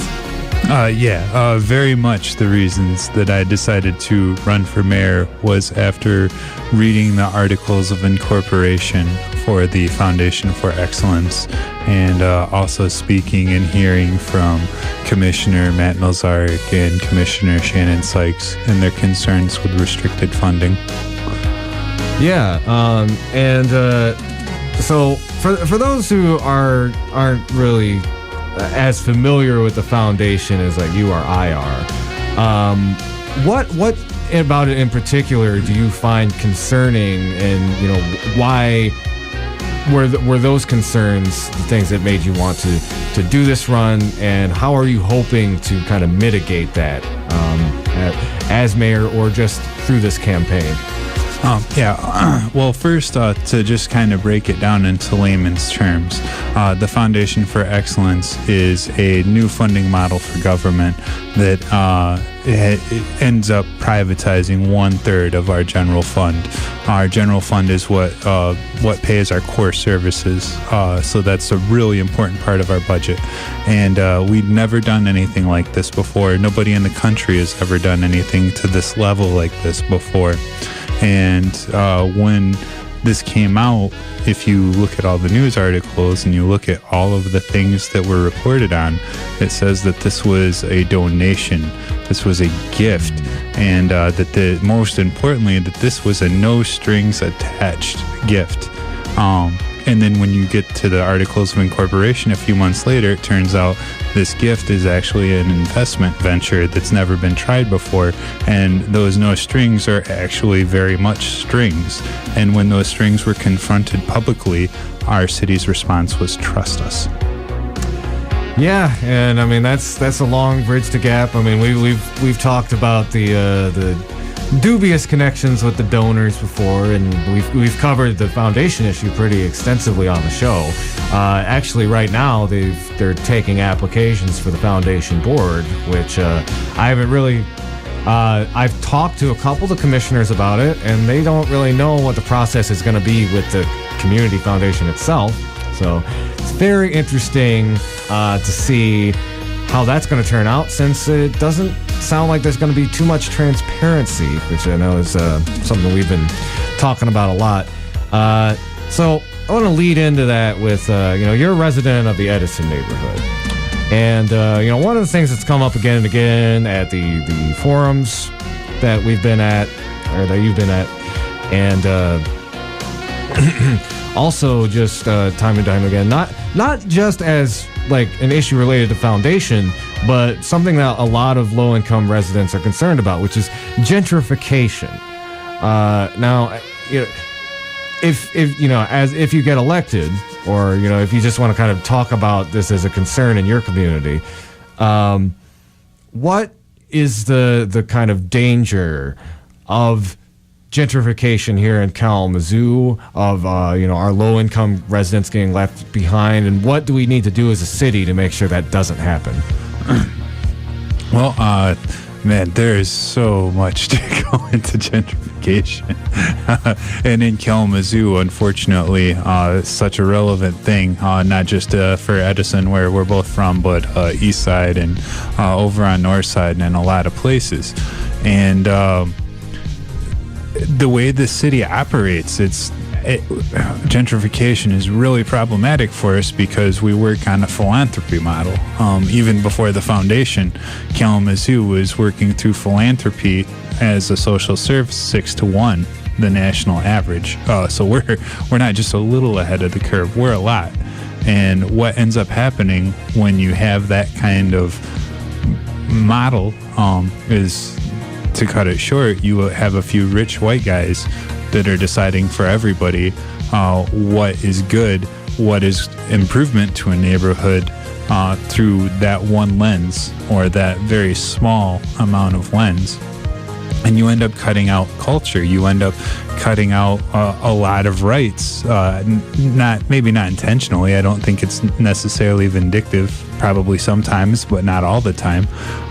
It's just this country, and gentrification stems to everything from our roots, to where instead of saying that we tried to enact genocide, we call it manifest destiny. And you have to in order to really honestly, sincerely, if we're going to talk about working about gentrification, we have to go back to those roots and look at our history and be honest with it. And as a parent with the Pioneers Fountain right now, that's something Kalamazoo is struggling with. And I really believe, whether it's starting on your city block or whatever, you've got to go back to the root. And for this country, that means we've got to go back historically and be honest about our history, address those things, because otherwise you're just going to keep skipping over people until you understand how to see everybody. Yeah, and I think an important piece of that is making sure that the voice of marginalized people are heard. A lot of the reason our neighborhoods look the way they do is like you look back in history, look at like redlining and white flight, we have I think like you said, there's always it's generally like well-meaning, well-to-do people who think they know what they need to know in order to do the right thing, but they don't necessarily parcel out to the people who are the foremost experts on poverty, which are people who are in poverty. Mm-hmm. So what do you think needs to be done in order to help the city better engage with the people that the city really needs to be helping the most in a way that hasn't been done or that they haven't been listened to? I think that what you just said in the last is it hasn't been listened to. And we can go to city commissions and you can talk, but you aren't always necessarily heard. And that goes to that issue fold. We have ridiculous laws in this city. I learned in rules and how this plays out when you were talking about the white blight. We have in Edison, I don't know if it's for all of Kalamazoo, but we have an ordinance now in Edison that says that you can't have a chain link fence in your front yard. That's insane. There's a lot of people violating that right now. But that's the point. That's the point. It's the point of this whether it's unintentional or intentional control and push on these one sides, is that you have this thing that there's gaping amounts of the community that are overbreaching now. And now it's at your leisure on who to enforce that, how many people to enforce that to. And I think the first thing that we do to kind of start getting people heard is making models where they can fight some of these things. Just for the city to decide that you have an issue with an ordinance in your yard, you get a $75 fee just for them deciding that.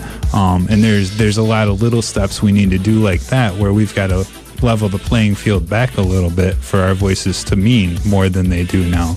We don't have steps in our city to fight back a lot of these issues. And the first thing is we've got to give citizens tools, not just to talk, but also to interact with the city, to help keep the city accountable as much as the city needs to keep us accountable.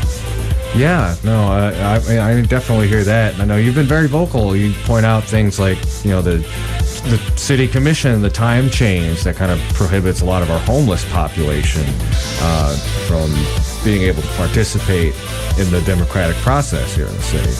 And that kind of leads into my next thing is, a lot of people talk about, working class individuals, people in poverty.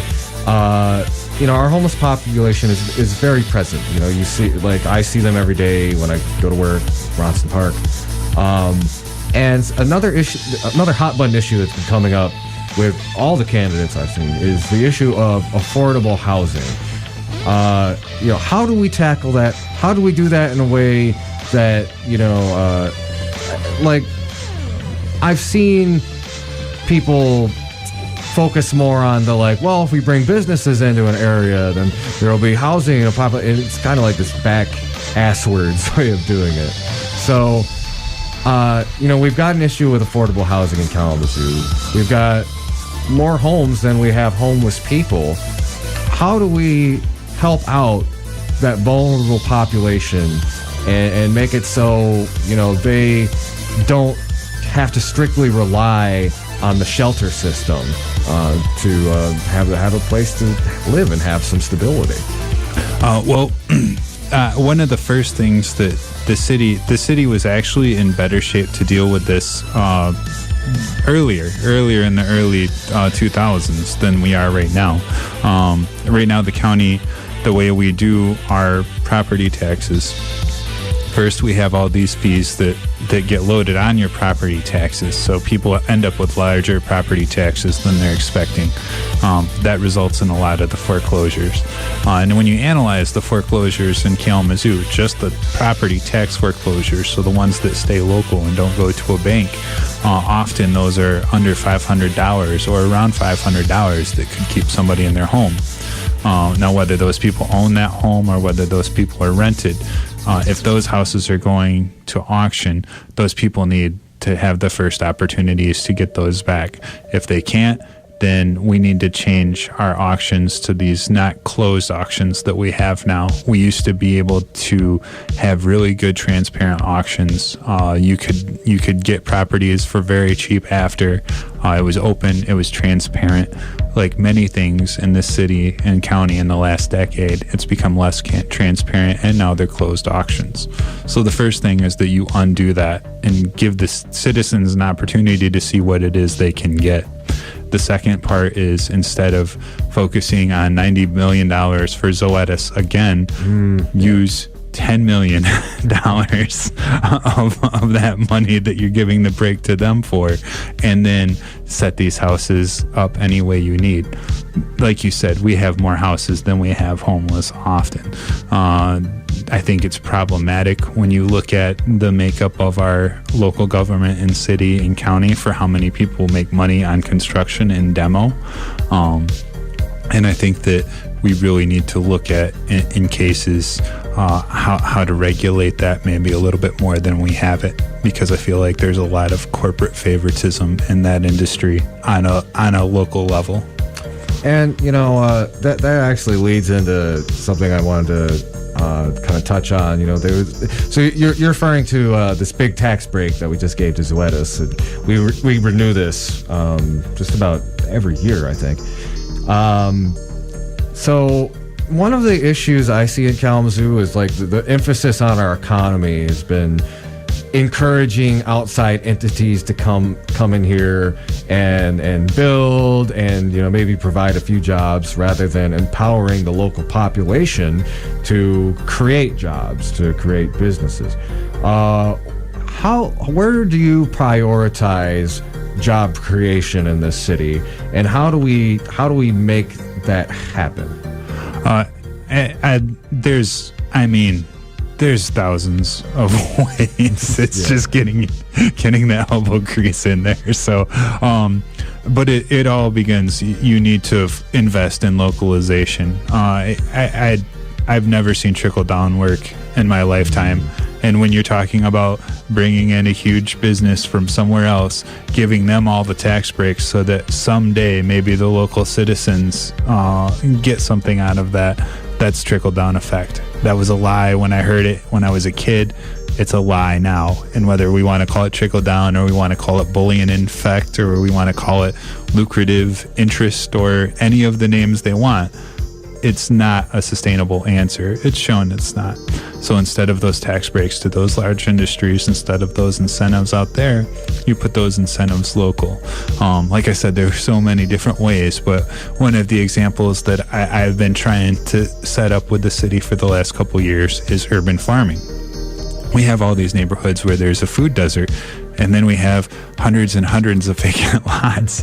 So let's bring people in and show people in the community not just how to grow a garden so that they eat healthy, but how to make a career out of it. We're on the verge of an aging crisis in farming. So let's open these opportunities on a micro level, give people these lots, make something that's taxable out of it, give them a career opportunity, give them a benefit, and really start thinking about how you address more than one issue with every action. Because with the budgets we have, that's what you have to start doing in 2017. Mm-hmm. So this next question it's going to be a little odd one. I'm sure you've probably never heard this one at any of the forums you've been at. All right.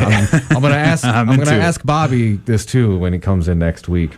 So we recently had this flooding, which I don't have the stats, but it seemed pretty unprecedented to me. Like, mm-hmm. I've never seen the Vine neighborhood flood that much. I've lived there for about 6 years now. And I recalled a while back, I went to a forum with a state climatologist who talked about persistent and recurrent and intense rain events are going to become a lot more common.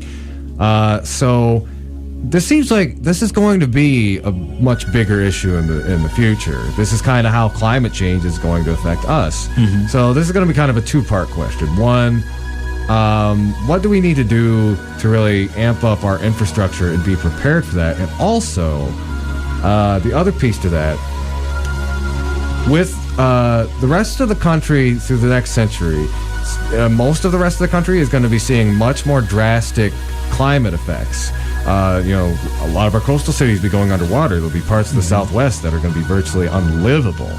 All signs are pointing to Michigan, which is going to have somewhat more stable biosphere. There's going to be a lot of people coming here. I could imagine Kalamazoo, and this might sound a little nuts, becoming one of the largest cities in the country by the end of the century. How do we get ready for that, and what can we do now to prepare? So it's kind of a big question, but I would like to know. Well, there's something that I've learned early on in my life,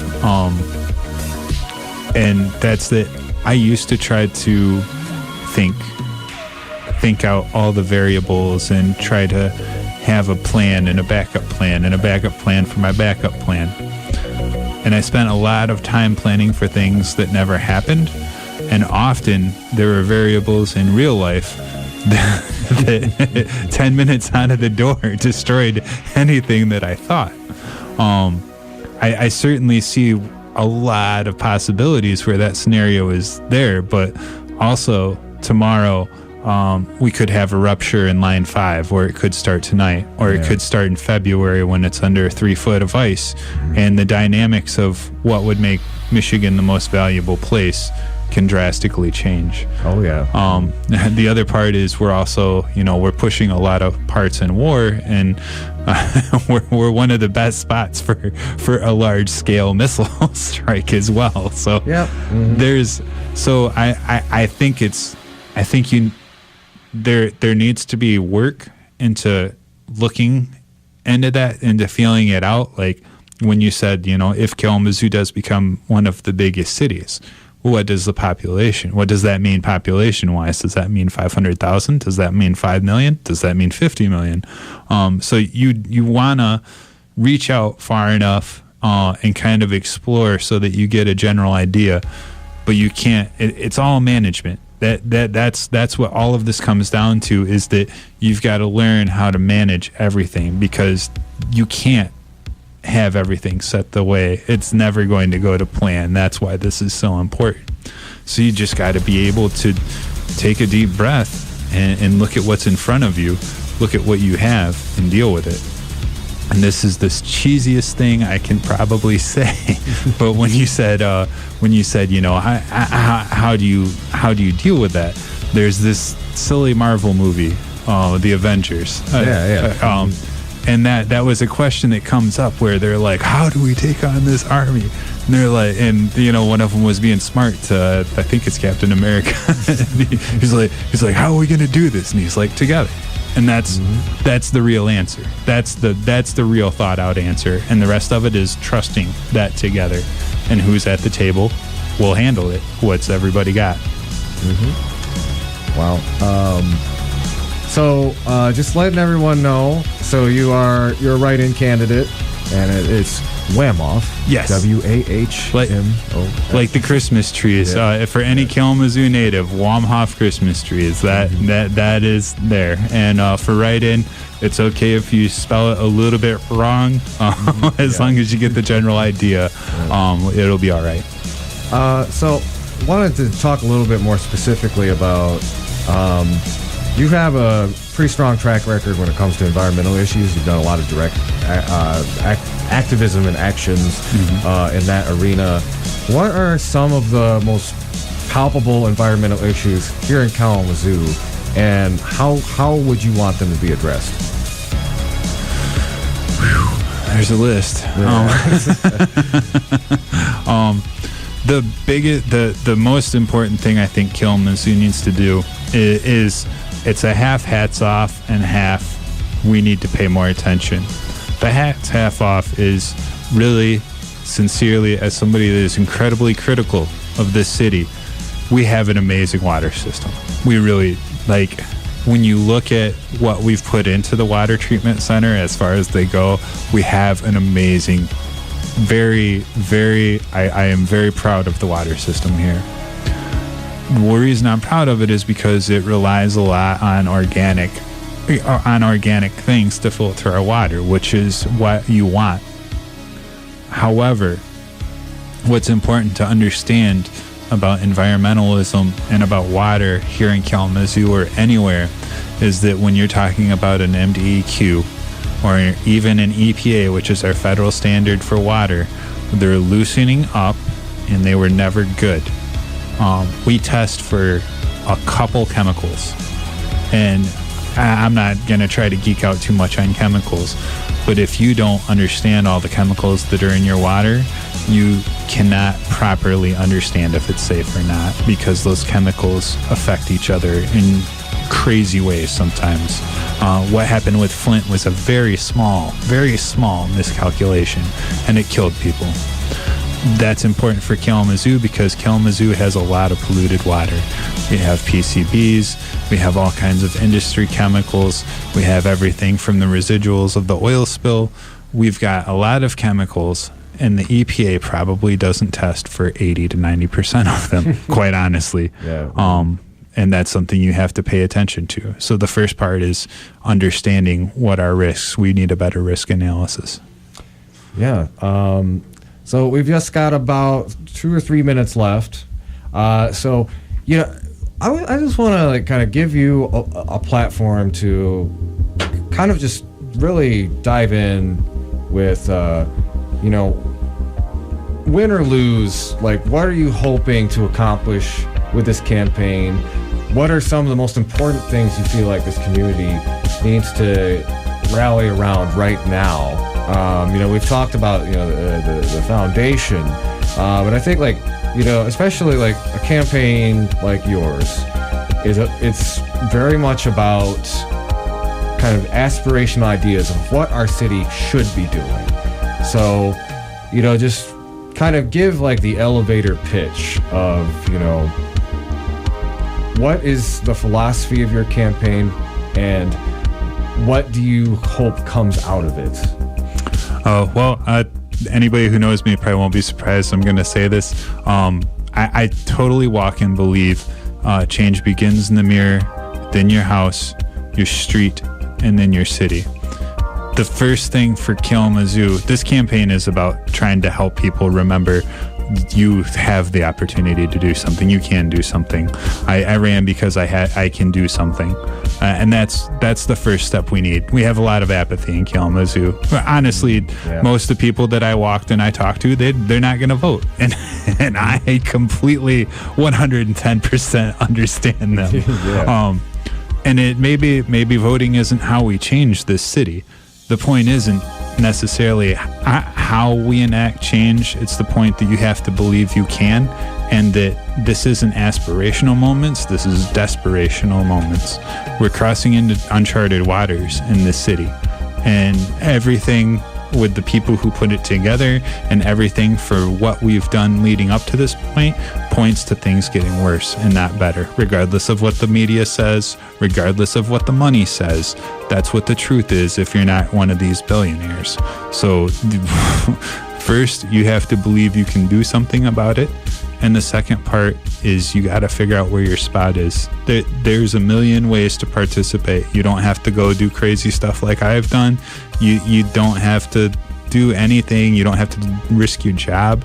You just have to stay involved. And you've got to find somewhere that you feel comfortable that you can help out and make that decision to do it.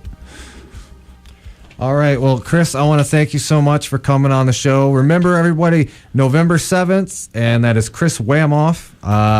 And there's also going to be a lot of city commission candidates up for election. Next week, we're going to have the other mayoral candidate, Bobby Hopewell, on the show, and potentially some other. I'm going to kind of bug all the other city commission candidates Get 'em. who haven't gotten back to me yet. But so this has been the Hoodrat Strategist radio program, only on 89.1 WIDR. We're on every Wednesday from 5 to 7. I want to thank y'all for tuning in. And keep on fighting for that revolution solution, ladies and gentlemen. All right. Thank you, man. Thank you, Chris.